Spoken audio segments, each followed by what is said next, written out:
Salut à tous, c'est Poupy, j'espère que vous allez bien, bienvenue dans cette nouvelle vidéo promo WWE.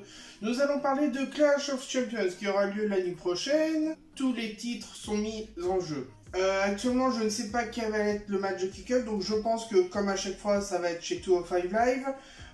Drew Gulak défend le titre Cruiserweight contre deux Mexicains, Humberto Carrillo et Lince Dorado. Donc, Lince Dorado, qui, ne me trompe pas, fait partie de la Lucha House Party, avec Kalisto et Gon Metallic. Et Humberto Carrillo, qui est un des derniers arrivants à NXT ces dernières semaines, derniers mois, mais qui est surtout aussi, on va dire, l'apprenti, l'élève de Drew Gulak. Mon ressenti sur ce match-là, alors moi j'aime quand c'est des matchs de championnat, j'aime pas trop quand c'est du solo, sauf pour les gros titres et des titres comme le Cruiserweight ou d'autres matchs de ce genre-là. J'aime bien quand ça sort en triple menace ou un Fatal 4-Way. Néanmoins, Drew Gulak, je pense qu'il va rester champion. Voilà. Pour le moment, je vois pas de pourquoi ça changerait. J'ai bien aimé à 205 Live les dernières semaines lorsqu'il y a eu un match Captain contre Captain, 5 contre 5. Et ce match-là, je l'avais bien aimé. C'était la team Drew Gulak contre la team Oni Lorcan. Donc, mais une rivalité en mettant, on va dire, à la fois le statut prof-élève, mais aussi, comme il était expliqué au départ lors du tournoi Cruiserweight, il présentait bien les pays. Là, c'est plutôt Amérique contre Mexique. Voilà.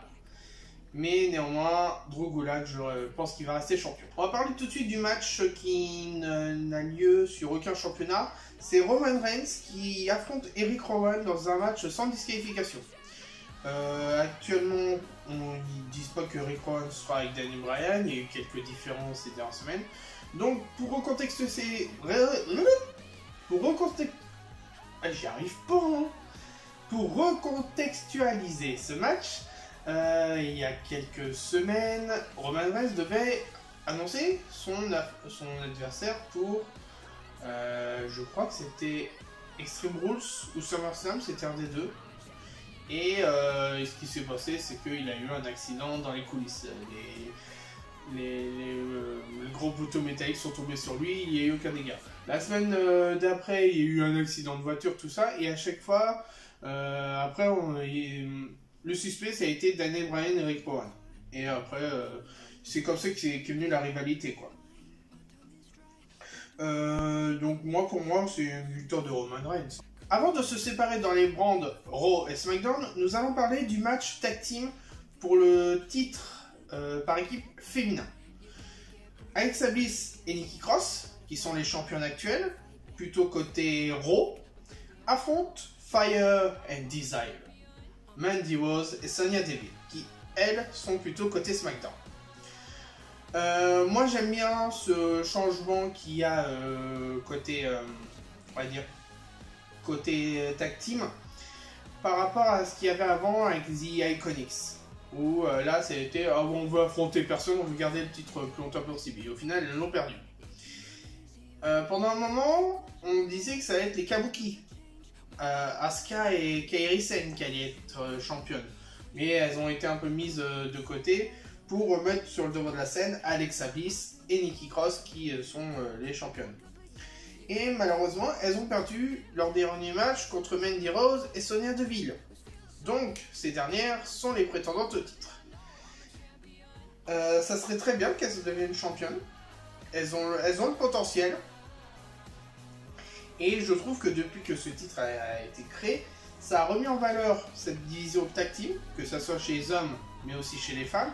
Mais également, ça change régulièrement. On va dire pas trop souvent, pas trop rarement, mais une bonne régularité de changement. Et néanmoins, je vois quand même avec Bliss et Nikki Cross qui restent championnes. Après 205 Live, nous allons voir les différents matchs qu'il y a chez SmackDown. Titre par équipe masculin, The New Day, Xavier Woods et Big E défendent leur titre contre une équipe qui était à Raw et qui semble devoir rester à SmackDown. The Revival, Scott Dawson et Dash Wilder. actuellement sur ce match-là et sur le match principal de SmackDown, il y a une putain de grosse rivalité. C'est le New Day au complet contre FTRKO. Fall VRKO. Donc, ces dernières semaines, Randy Orton a fait équipe à The Revival pour vraiment contrer le trio du New Day. Et il me semble avoir une bonne alchimie entre ces trois gars. Alors, donc, The New Day ont les 2 titres. Et est-ce qu'il pourrait y avoir des changements? En ce qui concerne les équipes, franchement, The Revival a déjà battu plusieurs fois The New Day. The New Day, ils sont connus pour être 6 fois champions par équipe. Je vois néanmoins une victoire de Revival. Sur différents matchs, tout va se jouer. Le futur de différents matchs va se jouer maintenant, car le mois prochain, il y a vraiment la fin de la wild card et la fin des changements rapides entre les écuries. SmackDown va passer sur la chaîne Fox, je crois à partir du 11 ou 18 octobre, et il y aura un draft. Donc là, ils vont bien dire qui c'est qui va rester à Raw le lundi sur USA, qui c'est qui va rester à SmackDown le vendredi sur Fox. Même si certains pourraient revenir à NXT, qui maintenant va devenir, dès la semaine prochaine, un show de 2 heures. Donc pour cela, moi, je vois The Revival, nouveau champion par équipe côté SmackDown, et qui resteront à SmackDown sur la Fox. On peut parler tout de suite du match principal côté SmackDown, où Randy Orton va réaffronter Kofi Kingston pour le titre de champion de la WWE. Et je vois une victoire de Randy Orton. Je vois un total basculement de force de RKO par rapport à New Day. Randy Orton avait toutes ses chances lors du dernier match. Moi, je pensais qu'il allait avoir une stipulation. Au fait, non, c'est un match solo.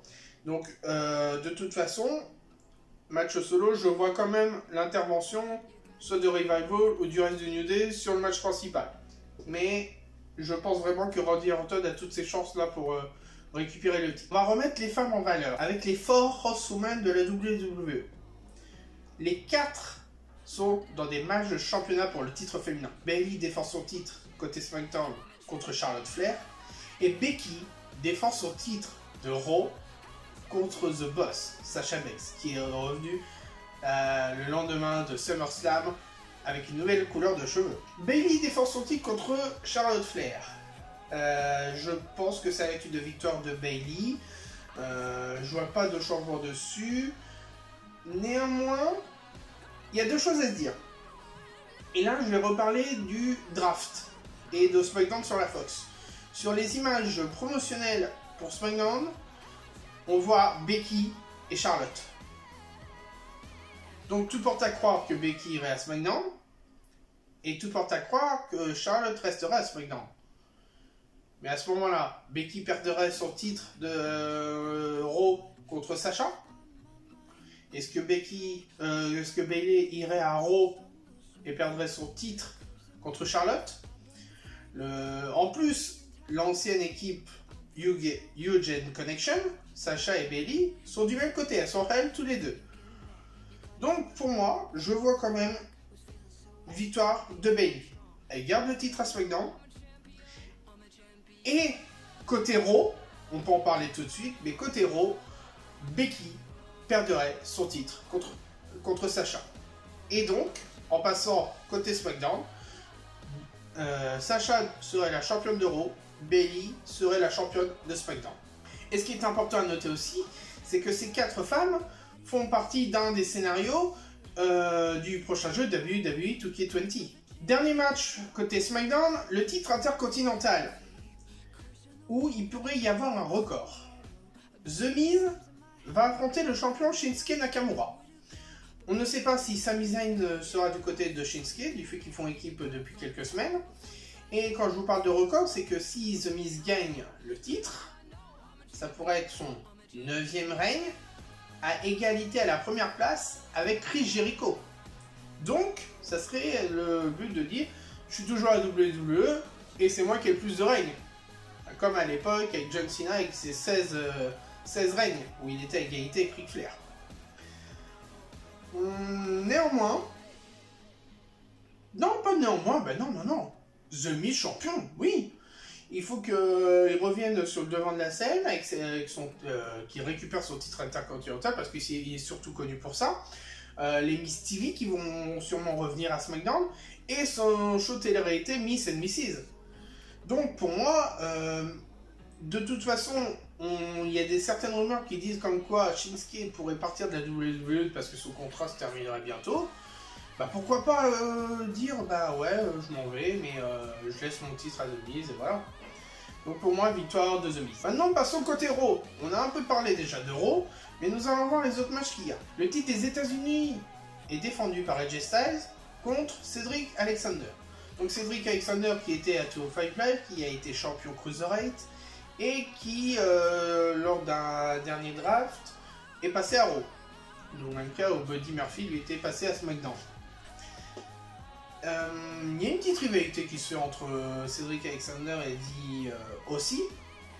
Aussie c'est le trio, The Original Club. Et un match ouais, entre AJ et Cedric. Néanmoins je vois AJ champion. Cedric n'a pas encore le potentiel à la fois pour avoir un titre à Raw, mais en plus pour battre AJ. Ouais, mais là vous allez dire, ouais, mais Ricochet, il a eu un titre, à Raw avec contre AJ, tout ça. Oui, mais NXT n'est pas la même chose que les Cruiserweight. Les NXT, tu les connais mieux que les 205, je trouve. Donc pour moi, AJ va rester champion. Mais de toute façon, The aussi va intervenir sans que l'arbitre voit, et voilà, comme à chaque fois. On va revenir un peu sur le match féminin où je disais Becky va affronter Sasha pour le titre de Raw. Donc, Becky, qui est la championne, qui est sur la jaquette de WWE 2K20, et comme je disais, va sûrement passer à SmackDown lorsque, en octobre, ça va passer sur la Fox. Elle est sur toutes les images professionnelles. Bon, après, c'est le fait qu'elle soit une championne, et que sa popularité est importante du fait qu'elle est fiancée à Seth Rollins. Mais Sasha, c'est bien qu'elle soit de retour. Mais néanmoins, je vois quand même une victoire de Sasha. Voilà. Juste pour faire la transition du départ de Becky vers SmackDown. Seth Rollins, champion universel de WWE, et Braun Strowman. Ils s'affrontent dans le match pour le titre universel, mais ils sont aussi tous les deux champions par équipe de Raw. Donc d'abord, ils vont être en équipe, où ils vont affronter Robert Roode, excusez-moi, le moustachu, Robert Roode et Dolph Ziggler. Bon là on sait tous, ils vont garder le titre. Et lorsque le match sera terminé, ils devront s'affronter pour le titre universel. Alors, il est important à noter que ce soir à Clash of Champions, Braun Strowman, c'est la première personne depuis Kofi au Royal Rumble 2016 à défendre le titre par équipe et être challenger pour le titre principal de la bande. Voilà. La même nuit. Donc, comme je vous l'ai dit, je vois bien qu'il reste champion. Mais le problème, voilà, c'est est-ce que Braun Strowman pourrait devenir pour la première fois champion universel? Eh ben, je dirais que ma réponse est oui. Il pourrait. Parce que le problème, c'est que s'il y a un changement de titre sur le titre universel, est-ce que Seth Rollins va repasser Hell et faire tout pour que la tag team soit dissoute? Ou est-ce qu'il va perdre? Est-ce que c'est Braun Strowman qui va dissoudre la tag team après? Ou peut-être qu'après, la tag team elle va rester nickel. Ça, on ne sait pas. Donc pour le moment, moi, je mets un point d'interrogation sur ce match-là. Parce que je vois que tous les deux ont le potentiel pour gagner. Même si, pour moi, Seth Rollins devrait gagner. Mais je mets un gros point d'interrogation sur ce match-là. On peut avoir tout. On peut avoir encore un retour de Brock Lesnar. On pourra avoir un autre retour d'une autre personne, on ne sait pas. C'est ainsi que s'achèvent ces pronostics sur Clash of Champions, qui, je vous rappelle, aura lieu l'année prochaine sur le WWE Network à 1h du matin. Merci d'avoir regardé la vidéo, j'espère qu'elle vous aura plu. Si vous avez des questions, des remarques comme à chaque fois, la zone juste en dessous est faite pour ça. N'hésitez pas à laisser un pouce bleu si vous avez aimé le contenu. Et on se retrouve très bientôt dans une prochaine vidéo. Ciao!